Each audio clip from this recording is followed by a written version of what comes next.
Hey guys, welcome back to my YouTube channel. It is Shantia here. So today we are doing a review for Married at First Sight, episode, I think it might be 17. Anyways, all the correct information will be posted here. Starting out with Jacob and Haley. So this entire episode was essentially a summary of all the couples, kind of weighing the entire season and weighing the pros and cons of what they're willing to continue with their partner or not continue with their partner. I think we all know that Jacob and Haley are probably going to choose not to stay together. It looked like Haley was just absolutely glowing because she knows that there is light at the end of the tunnel. It's all coming to an end.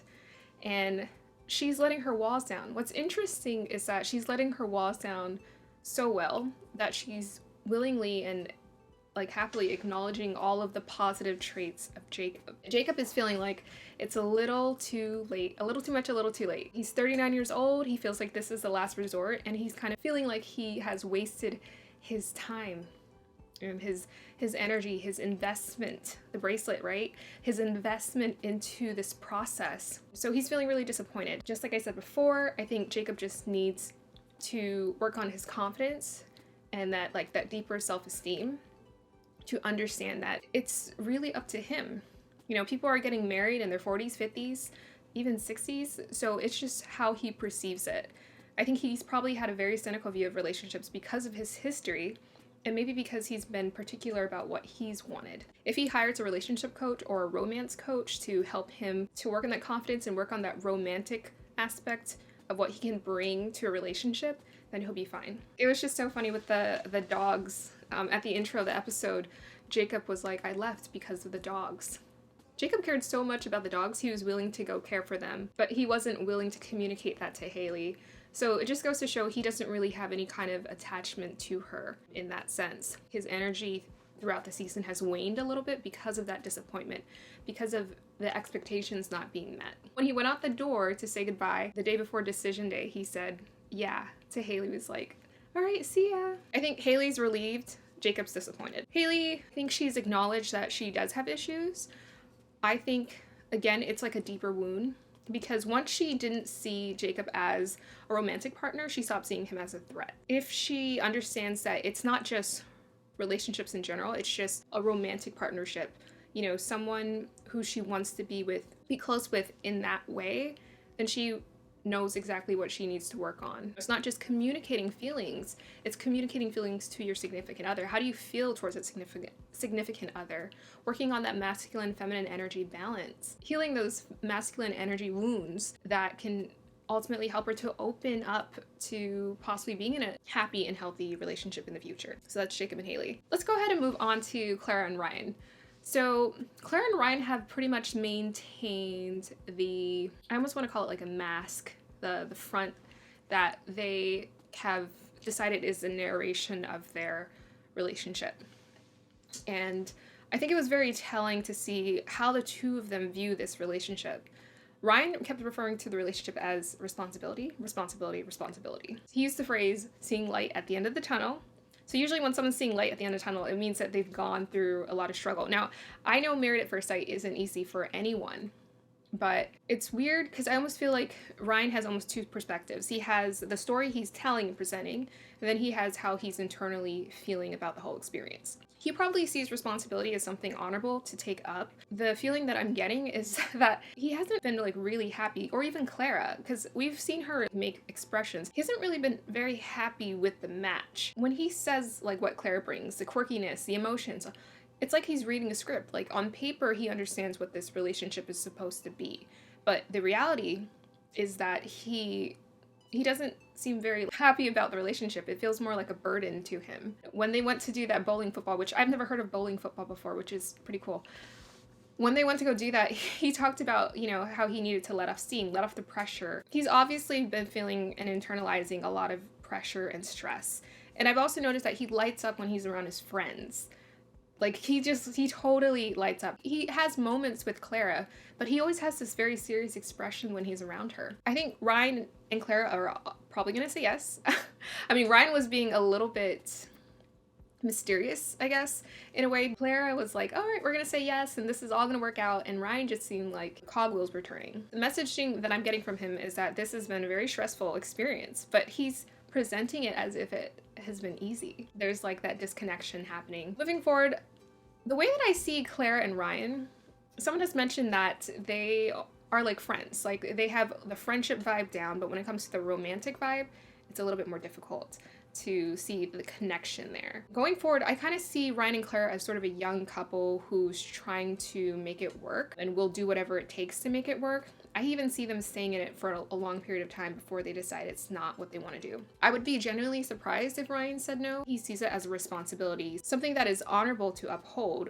I think he's going to continue just for the sake of that, because he feels like, okay, I need to maintain my honor in this, in my vows, in my willingness to participate in this process. But overall, I'm not really getting that happy vibe, that even like that honeymoon vibe that couples have when they first get together.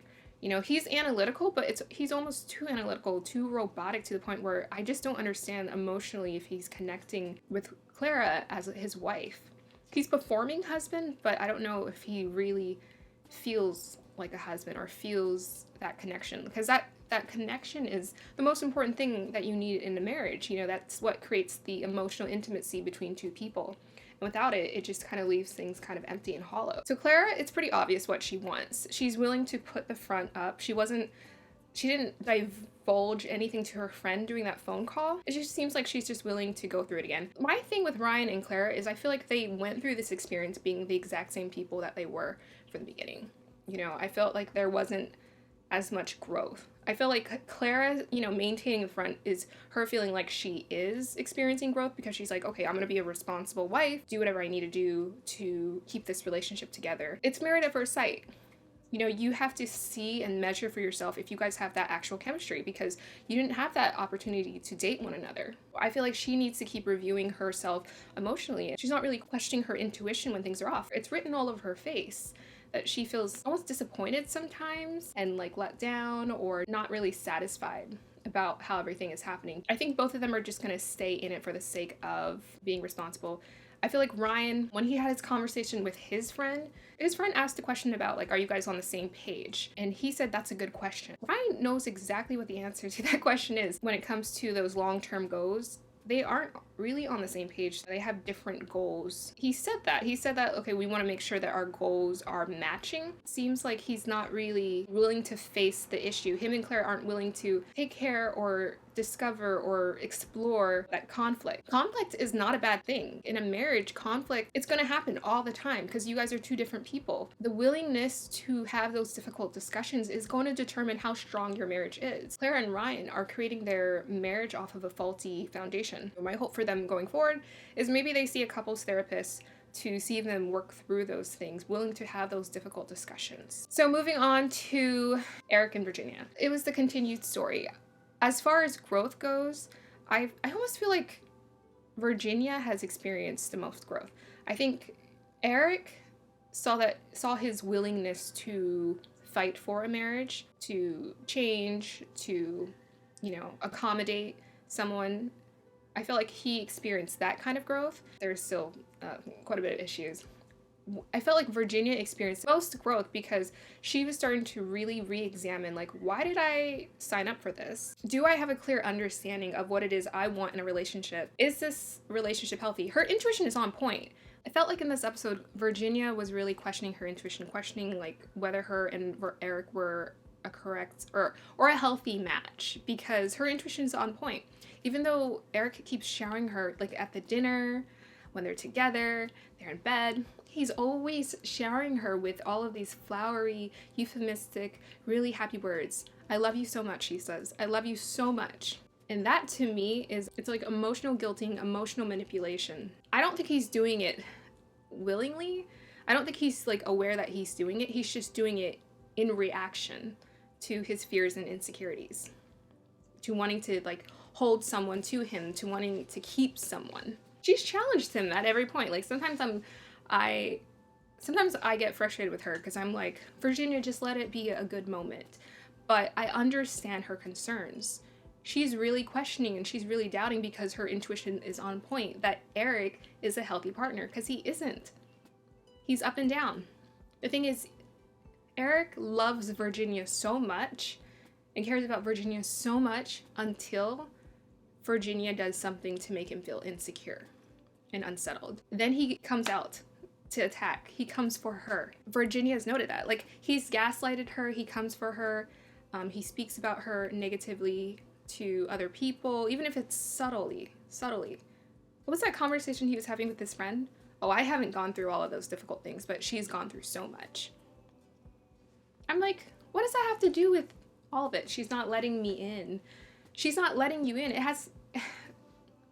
Maybe her past has something to do with it, but most importantly, she's not letting you in because you haven't fully taken accountability for your reactions, your activity, your instability. Until Erik willingly takes accountability for his reactivities and he's aware of that, Virginia can't really trust him. I feel like, Erik wants to say yes and everything, but I feel like Virginia should say no because she is too young. It is a little bit too soon for her to be in a marriage like this. And the fact that she was asking one of her unmarried friends, who was probably around the same age as her, about marriage advice, it didn't really make any sense. I would recommend you need to get advice from married people because they know what's up. You can get advice from someone who's not married, but make sure you get advice from married people because her friend wasn't able to contribute as much because he wasn't married. So I think that just kind of speaks for herself. I think she's actually probably on the same level as her friend. She's not ready for marriage. She's still learning about relationships. In the past, she's been in unhealthy relationships. So honestly, first, Virginia needs to learn how to have a healthy relationship with herself first. And then she can move on towards like being in a romantic relationship and whatnot. What I like about Virginia is she's willing to acknowledge the issues. Even more than Ryan and Clara, I feel like she has experienced growth because she straight up says like what the issues are, what bothers her. She doesn't hide from the fact that she's not perfect. So Erik wants to be Virginia's #1 person, but Erik has to know that he needs to earn it. Virginia, I think, should just absolutely say no because it would just be healthy for her mental health and her emotional health and spiritual health for her to just work on herself. If anything, I feel like she's gained a lot of this experience to have a snippet, an idea of like what it can be like to be in a long-term committed relationship. She can get an idea of what she can have out in the future, years from now. If they do stay together, which, it's very much likely that they are going to stay together. If they do stay together, both of them need to do their own therapy and then maybe do some couples therapy so that they can work together. And I just don't really get the vibe that Erik would be into therapy. He just seems so unaware of what he's doing. I just don't get the vibe that he would willingly sign up for therapy. He's probably going to be like, "Oh no, I'm fine. I'm great." If they both can get therapy, maybe it can work, but so far they've exemplified sort of what we would consider a toxic relationship, an unhealthy relationship. So moving on to Vincent and Bree.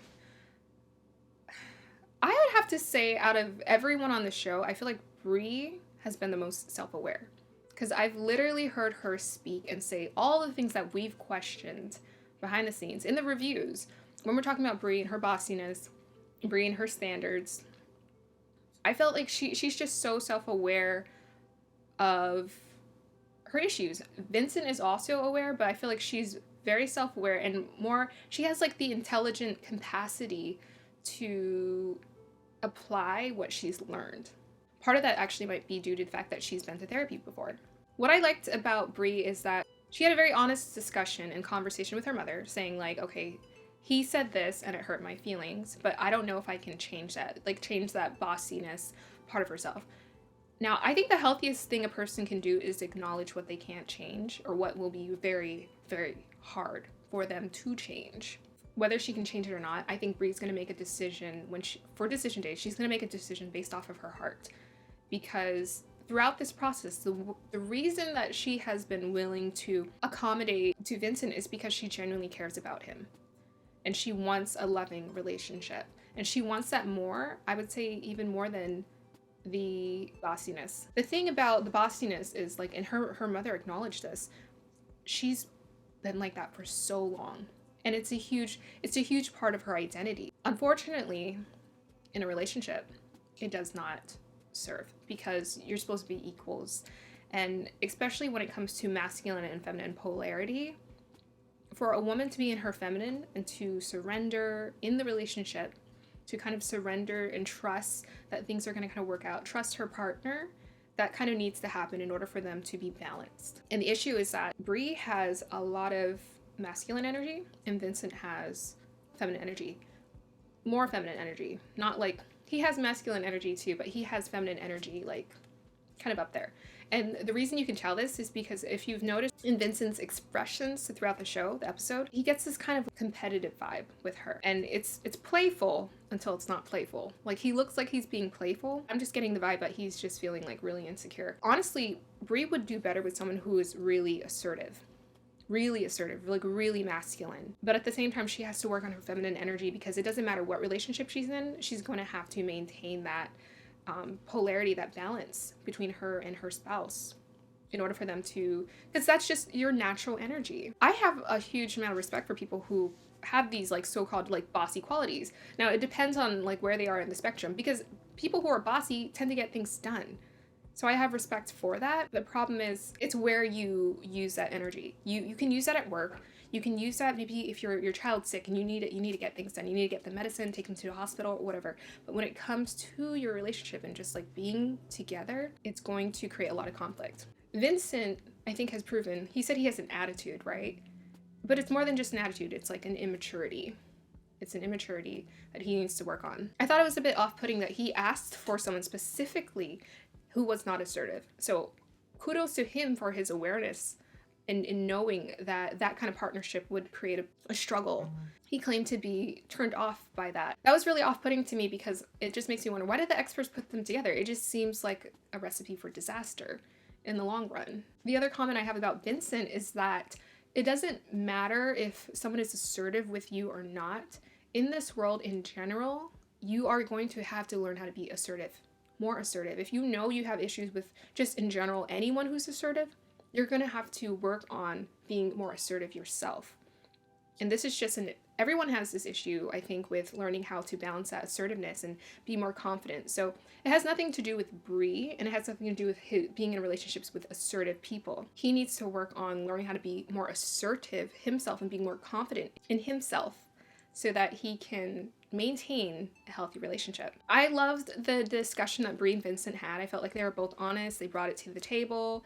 They're both upfront about the things that they need to work on, the issues that they have, taking accountability, being very honest. I get the vibe that they're both very caring people, but I feel like between the two of them, Brie is a little bit more emotionally advanced in terms of being very self-aware of where they're at and what she needs to work on and what needs to be brought into the relationship. I feel like Vincent just needs a few more years of maturity, and if they do stay together, if they say yes, which is very likely because they have been pretty happy throughout the entire thing, if they do stay together, they're both going to have to be very patient with each other. Brie's going to have to be patient with Vincent, and he's going to have to be patient with her assertiveness.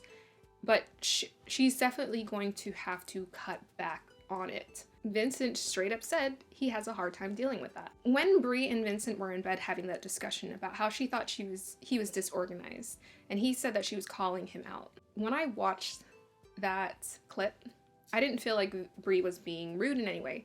She was straight up saying, I feel like you're my concern. If someone tells me that their concern towards me in our relationship is that I'm disorganized, we're good. That's better than them thinking, way better than them thinking I'm disrespectful, they don't like my attitude, they don't like my personality. Disorganized, we can fix that. The fact that Brie said that that was the thing that she was most concerned with just goes to show her level of patience and willingness to work things out. I felt like she was really bringing that up to let Vincent know. That is the most concerning. I'm voicing this to you because I trust you to know what bothers me most. She presented the problem, but then she also presented the solution. But I feel like I'm organized enough for the both of us. She was saying that I'm willing to do a little bit extra to make up for the lack. And Vincent said, I think you're calling me out. She was trying to harmonize. She was trying to get him on the same page with her concerns in the relationship. And then he decided to hit her back with, I was turned off by your bossiness. Now, I'm glad he brought it up, but that was, in that way, that approach was not the way to bring it up, because he did it to hurt her, to get back at her. And that's problematic, because in a relationship, there's already enough going on in the world that we don't need to try to come at each other, try to hurt each other in our home, in our oasis, in our place. To be petty like that, I think is just a waste. Vincent has kind of proven that he can just kind of come back because he suppresses his opinions and speaking up for himself. He suppresses it. that would have been great for him to bring that up in a different setting, different discussion, and in a much more softer way. But the fact that he brought it up to make up for his hurt, I just feel like he's gonna get hurt a lot. The thing is, she's not even trying to hurt him. When they were having the discussion at the dinner, he just had this glint in his eyes, like this sort of vengefulness. And then when she said the Spanish word dormir, right, to sleep, he didn't give her the validation that she wanted, even though she straight up said, oh, I need validation, and he wouldn't say it because he was, again, being petty. This competitiveness, this competitive energy, I think is very common with women who are very assertive and who have very masculine energy. So both of them have work to do in that sense, because if Bree can work on becoming more feminine, becoming more lax, becoming more trusting, surrendering, then Vincent will be able to let his guard down, because men respond to women. So if Bree takes the initiative to kind of relax that masculine energy and just kind of like lay back, surrender, sit back and chill, then Vincent will more than likely respond, because they can't help it. It's just kind of that energy polarity that happens with the masculine and feminine energy. In the long run, they can work. They would do great to do couples therapy. They're not ideal, but the thing is, if the love is there, the love is there. And I did hear Vincent say he loves his wife. If he's willing to take more accountability on how his reactivity is due to his lack of confidence and him needing to work more on himself, then they'll be fine. And then I think if Bree's willing to pull back, if she is willing to say, yes, I will change the bossiness, then they'll be fine.